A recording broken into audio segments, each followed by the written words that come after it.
Muy buenas, estimados compañeros, estimado profesor. Yo vengo a hablarles sobre el metaanálisis llamado efectividad del feedback aumentado en el desempeño de destrezas motrices. Por parte de la revista MH Salud, publicado en el año 2021 y lo expone Fernando Ilse León. Dentro de la introducción, este metaanálisis va dirigido completamente al desarrollo de las destrezas. ¿Por qué? Porque se basa en lo que es el feedback. El feedback es la información del desempeño de una destreza. Este puede ser intrínseco o interno, o extrínseco o externo. Intrínseco es cuando el estímulo viene a nivel interno o propio, y el extrínseco es cuando proviene a nivel externo, como dice la palabra. En este caso, un ejemplo puede ser el profesor. Evidencias indican que el feedback aumentado promueve el mejoramiento del desempeño de las destrezas motrices y el aprendizaje motor.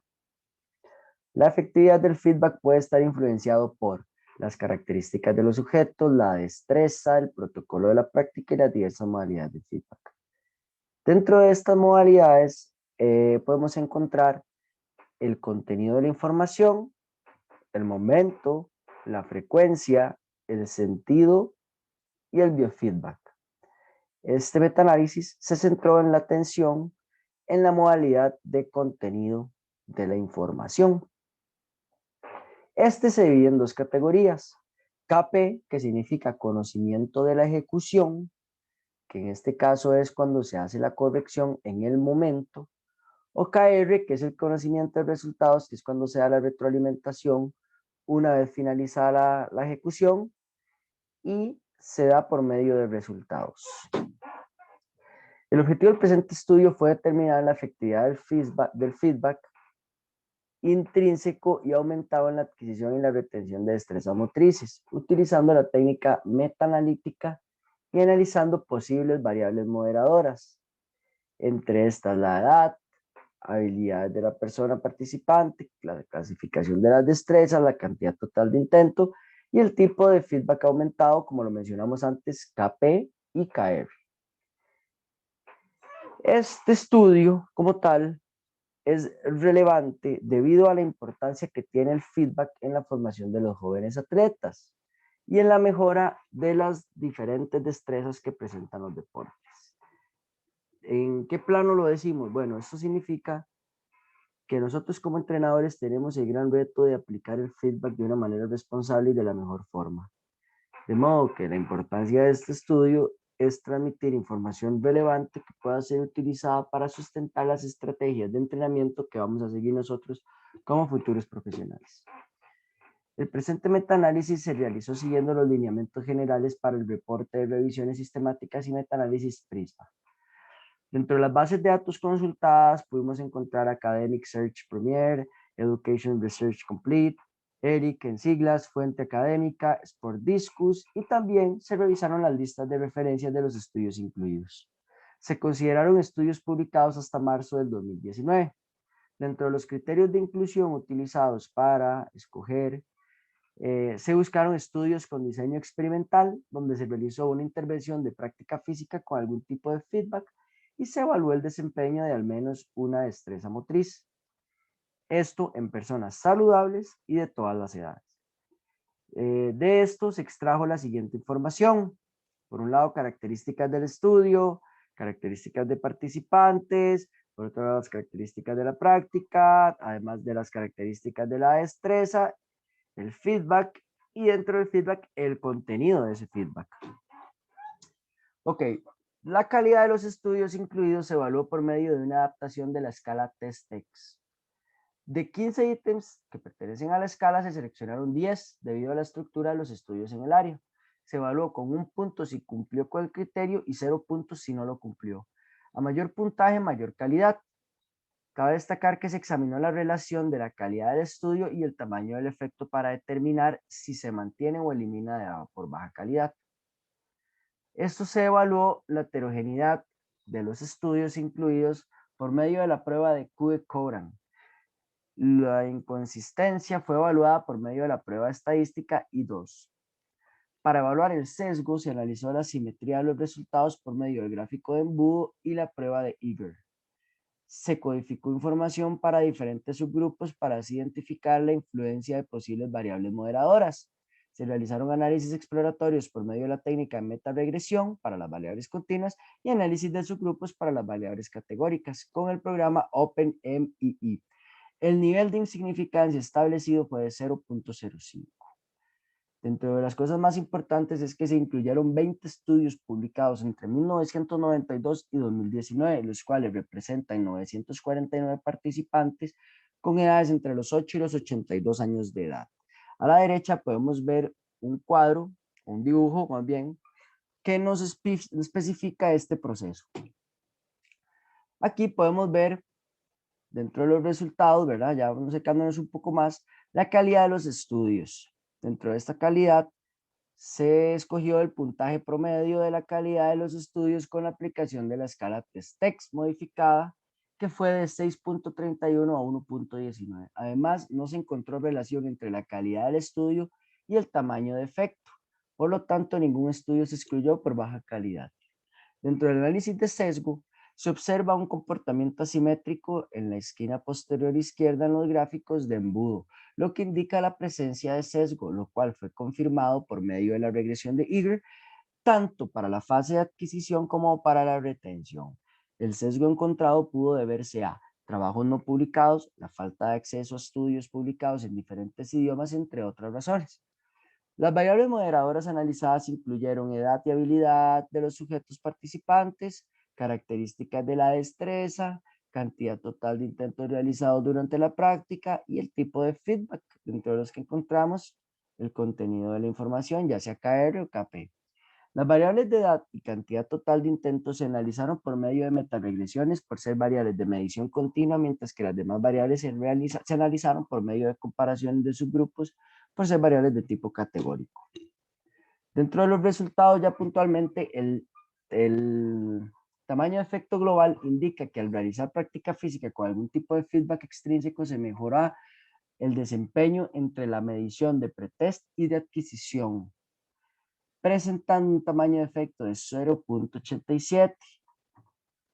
Y en la fase de retención, el desempeño disminuyó significativamente con un tamaño de efecto de menos 1.00. Cabe hacer un paréntesis aquí para explicar un poquito lo que es la fase de adquisición y la fase de retención. La fase de adquisición es cuando se adquiere el feedback en el momento y la fase de retención es lo que sucede una vez finalizada la sesión cuando ese feedback queda ahí en recámara, ¿verdad?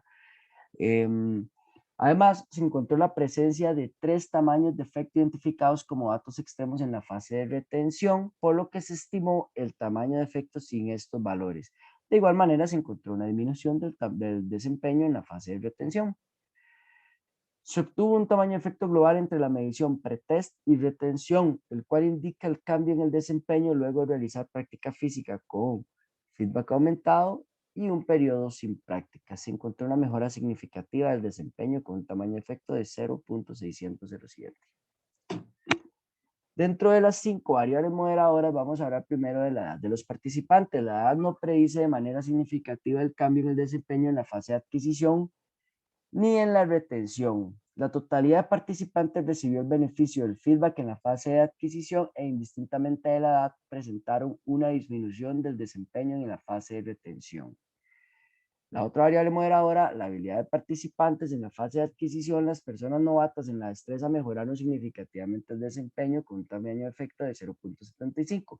Sin embargo, la disminución del desempeño en la fase de retención es similar a lo mejorado, con un tamaño de efecto de menos 0.66. Mientras que para las personas expertas, la mejora en la adquisición con un tamaño de efecto de 1.31 es mayor a la disminución presentada en la retención con un tamaño de efecto de 0.43.